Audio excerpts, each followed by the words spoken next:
Hey guys, welcome back. In today's video, I'm going to show you how to do an easy whip pan transition with blur in Premiere Pro. So let's get started. So here we are in Premiere Pro, and let's go into our effects panel. And from here, we're going to search for push.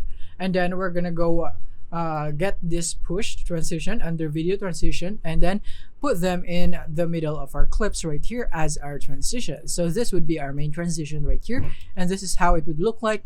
But then as you can see, it's not quite good. So let me just scale this to frame size right here because it's not the right there. So this is how it would look like, and all that's left to do there is actually just blur it. And actually we will be able to customize the duration of our transition. So to do that, you need to select your transition and then go into effect controls, and then I'm gonna go with 10 frames. I'm gonna delete all of that and type 10. So it would be 10 frames right there.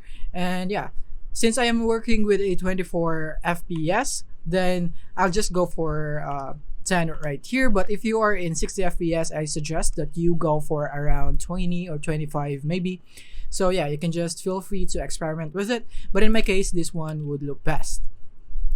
And the next thing is that I want to go and get an adjustment layer. So to do that, go into your project panel, click on the new item button right here and click on that. And then from here, go into adjustment layer and click on OK. And after that, you want to go and drag it into your timeline right here, and you want to make sure that it's the same length as the transition. So I want to make it and cut right here to make it the same length. And then after that, I want to go for a directional blur in the effects panel. Type in directional blur.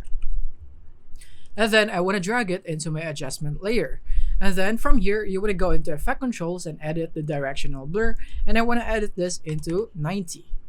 Just like that. Into the direction is 90 and the blur length would be 100.